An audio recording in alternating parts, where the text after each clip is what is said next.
वर्ग संघ बस्तर के सदस्य तय कार्यक्रम अनुसार मंगलवार को बड़ी संख्या में कलेक्टर कार्यालय पहुंचे। सदस्यों ने 76% आरक्षण से प्रदेश में होने वाले दुष्प्रभाव को आंकड़ों सहित उल्लेखित करते हुए माननीय राज्यपाल के नाम कलेक्टर चंदन कुमार को ज्ञापन सौंपा। सदस्यों ने कहा कि पूरे प्रदेश के हर जिले में सामान्य वर्ग एकजुट हो रहा है।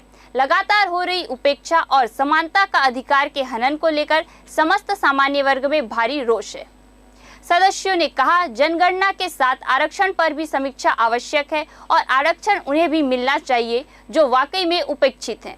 वैसे भी जब माननीय सर्वोच्च न्यायालय ने 50% आरक्षण का निर्देश स्पष्ट रूप से दिए हैं, तो फिर क्यों राजनीतिक हित के लिए लोगों को अंधेरे में रखकर अवमानना की जा रही है। सदस्यों ने आगे कहा कि प्रदेश स्तर पर बड़े प्रदर्शन की तैयारी की जा रही है। लगातार हर जिलों में बैठकें की जा रही है, जिसका बहुत अच्छा प्रतिशत मिल रहा है और बड़ी संख्या में लोग स्वफुर्त जुड़ रहे हैं। हमने 4 पन्नों के ज्ञापन में राज्यपाल महोदया को उन सभी महत्वपूर्ण बिंदुओं से अवगत कराने का प्रयास किया है, जिससे प्रदेश पर दूरगामी दुष्परिणाम पड़ेगा। आज हम लोग आरक्षण को लेकर जो 76% आरक्षण को लेकर पूरे प्रदेश में बवाल मचा हुआ है, उसके विरोध में हम राज्यपाल महोदय के नाम से ज्ञापन सौंपने आए थे।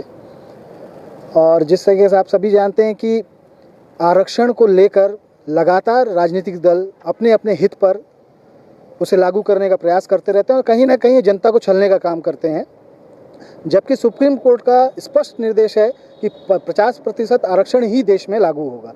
बावजूद इसके संविधान से खिलवाड़, सामान्य वर्ग के अधिकारों से खिलवाड़ सरकारें कर रही हैं। इसी का विरोध हम कर रहे हैं और एकजुट होकर आने वाले समय पे और मुखर होकर हम सरकार के खिलाफ खड़े होंगे।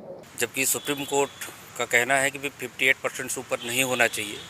हम इसी संदर्भ में ज्ञापन देने आए थे कि जो संविधान के तहत हमें अधिकार प्राप्त हुआ है वो अधिकार हमें मिलता रहे, उस पर आप कटौती ना करें। सरकार को चाहिए कि अभी जो उसने बढ़ाया है उसको अपना वापस ले और पहले जैसे चल रहा था उसको यथावत रखे।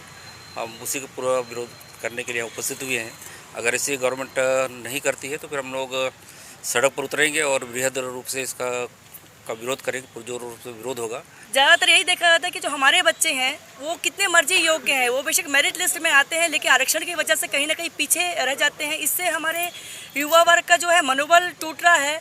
और अगर आपको ऐसा लगता है कि सामान्य वर्ग जो है उसके वो योग्य नहीं है, तो मुझे ऐसा लगता है कि आप अयोग्य घोषित कर दीजिए। सामान्य वर्ग के लोग अपने बच्चों को लोन लेकर